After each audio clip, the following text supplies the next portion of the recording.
भारत और जर्मनी एक super partnership. सवाल ये है कि क्या ये डील सच में दुनिया बदल सकती है? चलिए आज इसी बड़े सवाल की तह तक जाते हैं। देखिए, दुनिया में आजकल गठबंधन रोज बन रहे हैं, रोज बिगड़ रहे हैं। ऐसे में दुनिया की दो बड़ी इकोनॉमीज भारत और जर्मनी अचानक इतने करीब क्यों आ रहे हैं? ये कोई आम बात तो है नहीं। इसके पीछे एक बहुत बड़ी सोची समझी रणनीति है। भारत और जर्मनी के डिप्लोमेटिक रिश्ते कोई नए नहीं हैं, 75 साल पुराने हैं। लेकिन अब जो हो रहा है वो पहले जैसा बिल्कुल नहीं है। तो सवाल ये उठता है कि 75 सालों के बाद अचानक ऐसा क्या बदल गया कि इसे एक सुपर पार्टनरशिप का नाम दिया जा रहा है? आइए पता लगाते हैं। तो चलिए इस सुपर पार्टनरशिप को जरा खोल कर देखते हैं कि आखिर जर्मन चांसलर के इस ऐतिहासिक दौरे में किन किन बड़े समझौतों पर मुहर लगी। सबसे पहले बात करते हैं डिफेंस और सिक्योरिटी की। देखिए, अब बात सिर्फ हथियार खरीदने बेचने से बहुत आगे निकल चुकी है। अब दोनों देश रक्षा टेक्नोलॉजी के को डेवलपमेंट और को प्रोडक्शन पे काम करेंगे। मतलब ये कि भारत अब सिर्फ जर्मनी से सबमरीन खरीदेगा नहीं, बल्कि दोनों देश मिलकर भारत में ही नई टेक्नोलॉजी वाली सबमरीन बनाएंगे। और तो और जर्मनी अब मिलान और तरंग शक्ति जैसे इंडियन मिलिट्री एक्सरसाइज में भी शामिल होगा। साथ ही आतंकवाद के खिलाफ इंटेलिजेंस शेयरिंग को भी और मजबूत किया गया है। अब आते हैं टेक्नोलॉजी और सप्लाई चेन्स पर।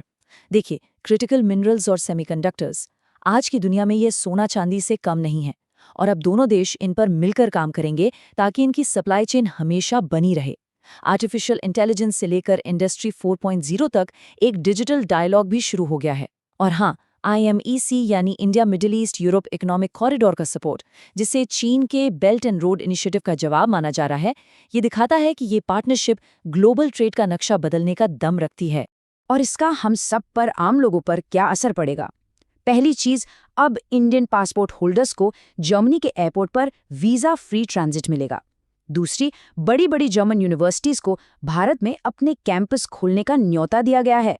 और एक और खास चीज है, make in India Mittelstand programme. ये जर्मनी की उन छोटी मझोली कंपनियों को जो अपने अपने फील्ड की एक्सपर्ट हैं, उन्हें भारत में इन्वेस्ट करने के लिए बढ़ावा दे रहा है। जाहिर है इससे नौकरियां भी पैदा होंगी। और जरा ये नंबर देखिए, हर साल 1 अरब यूरो। जर्मनी ने वादा किया है कि वो 2030 तक हर साल इतनी रकम ग्रीन और सस्टेनेबल डेवलपमेंट पार्टनरशिप के लिए देगा। ये पैसा जाएगा कहाँ? ये जाएगा भारत में सोलर एनर्जी, इलेक्ट्रिक गाड़ियों और नदियों को साफ करने जैसे बड़े बड़े प्रोजेक्ट्स में। लेकिन रुकिए, कहानी हमेशा इतनी सीधी और आसान नहीं होती है ना। इस सारी तरक्की के बावजूद रास्ते में कुछ बड़ी चुनौतियां और कुछ गहरे मतभेद भी हैं। यहाँ दो बड़े जियोपॉलिटिकल मुद्दे हैं जहाँ दोनों की सोच अलग है। पहला, रूस यूक्रेन का मुद्दा। जर्मनी चाहता है कि रूस के खिलाफ सब एक हों, जबकि भारत अपनी स्ट्रेटेजिक ऑटोनॉमी यानी रणनीतिक स्वायत्ता बनाए रखना चाहता है। मतलब भारत किसी एक कैंप का हिस्सा बने बिना अपने हिसाब से फैसले लेना चाहता है। दूसरा मुद्दा है चीन। जर्मनी के लिए चीन एक आर्थिक कॉम्पिटिटर है, पर भारत के लिए चीन एक सीधा सीधा सिक्योरिटी थ्रेट है, एक क्षेत्रीय खतरा। ये चार्ट जमीनी हकीकत को बिल्कुल साफ कर देता है। हाँ, भारत जर्मनी का ट्रेड बढ़ तो रहा है, लेकिन जर्मनी और चीन के ट्रेड के सामने ये अभी भी काफी कम है। तो एक तरफ जर्मनी की ख्वाहिश है कि चीन पर उसकी निर्भरता कम हो, और दूसरी तरफ ये असलियत है। इस फासले को पाटना एक बड़ी चुनौती है। इसके अलावा भी कुछ मुश्किलें हैं, जैसे भारत और यूरोपियन यूनियन के बीच फ्री ट्रेड एग्रीमेंट यानी FTA, जिस पर सालों से बातचीत बस चली रही है, बहुत धीरे धीरे। अगर ये हो जाए तो दोनों के बीच व्यापार करना बहुत आसान हो जाएगा, पर बात अटकी हुई है। फिर डिफेंस के मामले में भारत की रूस पर जो पुरानी निर्भरता है, वो भी चीज़ों को थोड़ा कॉम्प्लिकेट करती है। तो सवाल ये है कि इन चुनौतियों से पार कैसे पाया जाएगा? एक साझा भविष्य बनाने का रोड मैप क्या है? ये पार्टनरशिप इन मुश्किलों को पार करके एक नया ग्लोबल स्टैंडर्ड कैसे बना सकती है? तो आगे का रास्ता कैसा दिखता है? मोटे तौर पर 3 बड़े कदम हैं। पहला, Bharat EU free trade agreement को फटाफट फाइनल करना, ताकि ट्रेड को लेकर जो अनिश्चितता है वो खत्म हो। दूसरा, सप्लाई चेन को डाइवर्सिफाई करने के लिए भारत में जर्मनी की मिडिल स्टैंड कंपनियों के इन्वेस्टमेंट को और बढ़ाना। और तीसरा, भारत के UPI जैसे डिजिटल पब्लिक इंफ्रास्ट्रक्चर और यूरोप के सिस्टम के बीच तालमेल बिठाना। और ये जो लाइन है, ये इस पार्टनरशिप के सबसे बड़े मकसद को बहुत अच्छे से बताती है। ये पार्टनरशिप क्या बनना चाहती है? सत्तावादी संशोधनवाद और पश्चिमी एकपक्षवाद दोनों का एक भरोसेमंद विकल्प।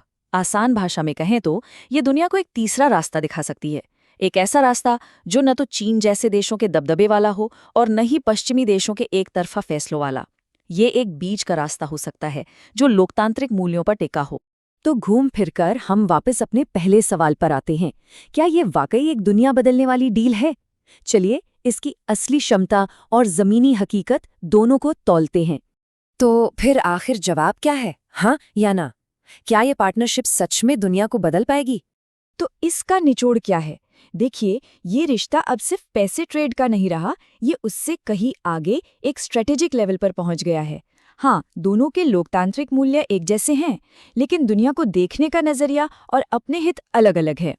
इसकी कामयाबी इस बात पर टिकी है कि एफटीए फाइनल होता है या नहीं, और दोनों देश ग्लोबल पॉलिटिक्स के उतार चढ़ाव को कैसे संभालते हैं।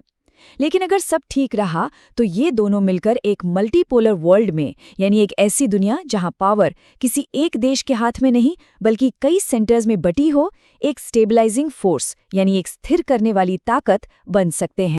पोटेंशियल तो बहुत ज्यादा है, लेकिन पोटेंशियल का हकीकत बनना किस्मत की बात नहीं होती। इस पार्टनरशिप का भविष्य इस पर टिका है कि ये दोनों देश साथ मिलकर आने वाली चुनौतियों का सामना कैसे करते हैं।